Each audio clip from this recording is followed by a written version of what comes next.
स्वागत है आप सभी का आपके अपने यूट्यूब चैनल अभ्यास क्लासेस बाय आरके पे। तो हम बिहार स्पेशल के लिए एडिटोरिया बुक को कवर कर रहे थे। एडिटोरिया बुक में हम अभी तक प्राचीन बिहार एवं मध्यकालीन बिहार को कवर कर लिया है।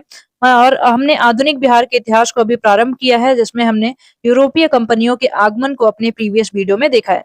तो आइए आज स्टार्ट करते हैं जनजातीय विद्रोह को। जनजातीय विद्रोह अगर देखा जाए बीपीएससी के पॉइंट ऑफ व्यू से बहुत ज्यादा इंपॉर्टेंट है, तो इसे हम आज पूरा कवर करेंगे। लास्ट तक वीडियो को देखिएगा, बहुत छोटी वीडियो होगी। तो आइए स्टार्ट करते हैं जनजातीय विद्रोह। तो जनजातीय विद्रोह की बात करें तो जनजातीय क्षेत्रों में अंग्रेजों के बढ़ते राजनीतिक, आर्थिक एवं धार्मिक हस्तक्षेप के कारण कई जनजातीय विद्रोह हुए। बिहार के झारखंड क्षेत्र में कई प्रमुख जनजातियों का निवास था। इस जनजातियों ने जनजातीय क्षेत्रों में अंग्रेजों के हस्तक्षेप के कारण कई विद्रोह हुए, जो कि निम्नलिखित हैं। तो ये कुछ इंपॉर्टेंट विद्रोह दिए गए हैं। जैसे पहाड़िया विद्रोह कब होता है? 1778 में। राजमहल जो क्षेत्र है बिहार का, वहां पे नेतृत्व राजा जगन्नाथ करते हैं। तिलक मांझी विद्रोह की बात करें तो 1778 से 85 तक ये चलता है। भागलपुर का क्षेत्र में वो रहता है और तिलक मांझी इसकी नेतृत्व करता रहते हैं। तमाड़ विद्रोह कब होता है? 1789 से 94 तक चलता है। छोटा नागपुर का क्षेत्र जो रहता है, यहाँ पे ये विद्रोह चलता है। अगला बात करें तो चेरो विद्रोह। चेरो विद्रोह कब होता है? तो 1800 से 1802 तक पलामू वाले क्षेत्र में ये विद्रोह चलता है और भूषण सिंह जो रहते हैं इसका नेतृत्व करते हैं।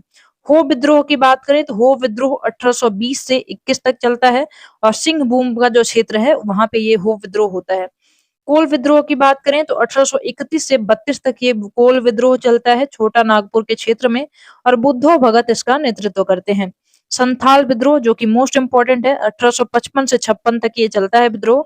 संथाल परगना वाला जो क्षेत्र रहता है वहां पे ये विद्रोह चलता है। सिद्धू, कान्हू, चांद और भैरव ये लोग इसका नेतृत्व करते हैं। अगला है सरदारी विद्रोह। सरदारी विद्रोह 1858 से 95 तक चलता है। छोटा नागपुर और सिंहभूम वाला जो क्षेत्र है यहाँ पे ये विद्रोह चलता है। मुंडा विद्रोह जो कि ये भी बहुत ज्यादा इंपॉर्टेंट है। 1895 से 1900 तक ये विद्रोह चलता है छोटा नागपुर वाले क्षेत्र में और बिरसा मुंडा इसका नेतृत्व करते हैं। अगला है ताना भगत विद्रोह जो कि 1913 से 14 तक चलता है गुमला वाले क्षेत्र में और जतरा भगत जो है इसका नेतृत्व करते हैं। अब एक एक करके इन इंपॉर्टेंट विद्रोह को देखते हैं, जैसे कि संथाल विद्रोह जो कि बहुत ज्यादा इंपॉर्टेंट है। 1855 से 56 तक ये विद्रोह चलता है। 1857 ईस्वी की क्रांति से तुरंत पहले यह विद्रोह भागलपुर से राजमहल तक के क्षेत्र में हुआ, जिसे दामन ए कोह के नाम से भी जाना जाता है। यह जनजातीय शोषण के विरुद्ध प्रथम सशक्त जनजातीय विद्रोह था। इस विद्रोह का कारण बाहरी लोगों, जिसको दिकू कहते थे ये लोग, दिकुओं द्वारा शोषण, मांझी व्यवस्था एवं परहा पंचायत व्यवस्था में परिवर्तन आदि थे। यह इस विद्रोह का नेतृत्व सिद्धू, कान्हू, भैरव और चांद ने किया। विद्रोह के क्रम में 6000 संथालियों का संगठन बना। अंग्रेजों की ओर से विद्रोह को दबाने आए कमांडर मेजर बारो की हत्या संथालियों ने कर दी। कैप्टन अलेक्जेंडर तथा लेफ्टिनेंट थॉमसन के नेतृत्व में आई अंग्रेजी सेना ने विद्रोह का दमन कर दिया। तो ये हमें ध्यान रखना है। विद्रोह का दमन कौन करता है? तो कैप्टन अलेक्जेंडर और लेफ्टिनेंट थॉमसन के नेतृत्व में आई जो सेना रहती है इस विद्रोह का दमन कर देती है। आगे देखा जाए तो यह विद्रोह असफल रहा, लेकिन इसके परिणाम स्वरूप संथाल परगना काश्तकारी अधिनियम जो कि 1876 में आता है, संथाल परगना का गठन किया गया एवं मांझी व्यवस्था को मान्यता दी गई। तो ये इंपॉर्टेंट है, ये ध्यान रखना है। अब आते हैं मुंडा विद्रोह पे। मुंडा विद्रोह बहुत ज्यादा इंपॉर्टेंट है। मुंडा विद्रोह की अगर बात करें तो 1895 से 1900 तक ये विद्रोह चलता है और यह जनजातीय विद्रोह में सबसे सशक्त जनजातीय विद्रोह था। विद्रोह की व्यापकता के कारण इसे उलगुलान विद्रोह के नाम से भी जाना जाता है। तो उलगुलान विद्रोह मुंडा विद्रोह को ही कहते हैं। इस विद्रोह के कारण दिकुओं द्वारा शोषण, खुंटकट्टी व्यवस्था में परिवर्तन था। खुंटकट्टी व्यवस्था भूमि पर सामूहिक स्वामित्व की व्यवस्था थी। अंग्रेजों द्वारा इस सामूहिक व्यवस्था को समाप्त कर जमींदारी व्यवस्था लागू कर दी गई थी। इस विद्रोह का नेतृत्व बिरसा मुंडा ने किया। इन्होंने आनंद पांडे से वैष्णव धर्म की दीक्षा प्राप्त की। उन्होंने स्वयं को सिंह बोंगा का अवतार बताया। उन्होंने आचरण शुद्धता, आत्म सुधार एवं एकेश्वरवाद का उपदेश दिया। आगे बात करें तो इस विद्रोह का प्रारंभ सामाजिक धार्मिक सुधार के रूप में हुआ, जो बाद में राजनीतिक सुधार के रूप में परिवर्तित हो गया। स्वतंत्र मुंडा राज्य की स्थापना के लिए बिरसा मुंडा के नेतृत्व में अंग्रेजों के विरुद्ध सबसे सशक्त विद्रोह 1899 में देखने को मिला, जब कई स्थानों पर अंग्रेजों को हराया गया।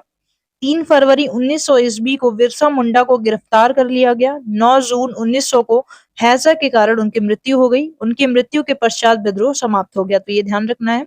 आगे बात करें तो विद्रोह के परिणाम स्वरूप खुटकुटी जो व्यवस्था थी उसे पुनः लागू कर दिया गया और खूंटी एवं गुमला को अनुमंडल बनाया गया तथा छोटा नागपुर काश्तकारी अधिनियम 1908 को पारित किया गया। अब देखते हैं 1857 की क्रांति के पूर्व बिहार में हुए विद्रोह या आंदोलन। तो होता है बहावी आंदोलन। बहावी आंदोलन की बात करें तो बहावी आंदोलन के प्रवर्तक जो रहते हैं अब्दुल अल बहाव थे। उन्होंने अरब क्षेत्र में इसको प्रारंभ किया था। भारत में इसको सैयद अहमद बरेलवी जो कि रायबरेली क्षेत्र थे, इनने नेतृत्व प्रदान किया। प्रारंभ में इस विद्रोह का उद्देश्य धार्मिक सुधार था, परंतु बाद में राजनीतिक सुधार एवं आंदोलन के रूप में बदल गया। भारत में इस विद्रोह के 2 केंद्र थे, पर पहला केंद्र सितना जो कि पश्चिमोत्तर सीमा पड़ता है तथा दूसरा केंद्र पटना में था। पटना केंद्र में धन एवं स्वयं सेवकों को सितना भेजा जाता था। सैयद अहमद बरेलवी ने पटना में अपने 4 प्रतिनिधि चुने, इनायत अली, विलायत अली, फरहत अली एवं मोहम्मद हुसैन। तो ये कुल 4 प्रतिनिधि थे सैयद अहमद बरेलवी के। बंगाल का फरायजी आंदोलन बहावी आंदोलन से ही प्रेरित था। तो अगर पूछा जाए फरायजी आंदोलन किससे प्रेरित था, तो ये बहावी आंदोलन से ही प्रेरित था। बहावी आंदोलन के दमन के लिए 1863 ईस्वी में अम्बाला तथा 1865 ईस्वी में पटना अभियान चलाया गया। बहावी नेताओं को कारावास तथा मृत्यु दंड की सजा दी गई। अंततः आंदोलन को दबा दिया गया। अगला देखते हैं नोनिया विद्रोह जो कि 1770 से 1800 तक चला, बहुत लंबा चला ये। और बिहार के सोरा उत्पादक वर्ग नोनिया द्वारा यह विद्रोह किया गया था। सोरा का उपयोग बारूद बनाने में किया जाता था। बिहार में सोरा उत्पादन मुजफ्फरपुर, सारण, हाजीपुर, पूर्णिया आदि क्षेत्रों में होता था। बिचौलिए कच्चा सोरा ब्रिटिश कारखाने को देते थे तथा मुनाफा स्वयं रख लेते थे। परिणाम स्वरूप नोनिया समुदाय ने गुप्त रूप से सोरा बेचना शुरू कर दिया। अंग्रेजों ने इस पर रोक लगाई, जिसके विरोध में नोनिया समुदाय ने विद्रोह कर दिया। अंततः अंग्रेजों द्वारा विद्रोह को दबा दिया गया। अब देखते हैं अगला विद्रोह। अगला विद्रोह है लोटा विद्रोह जो कि बहुत ज्यादा इंपॉर्टेंट है। लोटा विद्रोह की बात करें तो यह विद्रोह मुजफ्फरपुर जेल के कैदियों द्वारा किया गया था। जेल में कैदियों को पहले पीतल का लोटा दिया जाता था, बाद में सरकार ने मिट्टी का लोटा देना शुरू कर दिया। कैदियों ने इसका कड़ा विरोध किया और 1856 ईस्वी में विद्रोह कर दिया। परिणाम स्वरूप अंग्रेजी सरकार को पुनः कैदियों को पीतल का लोटा देना पड़ा। तो ये हो गए बिहार के कुछ प्रमुख जनजातीय विद्रोह। आगे हम देखेंगे 1857 की क्रांति और बिहार, जो कि बहुत इंपॉर्टेंट है और इसको हम अगले वीडियो में कवर करेंगे। तो आई होप आपको ये वीडियो पसंद आई होगी। मिलते हैं अगली वीडियो में, तब तक के लिए bye bye, have a nice day, thank you so much.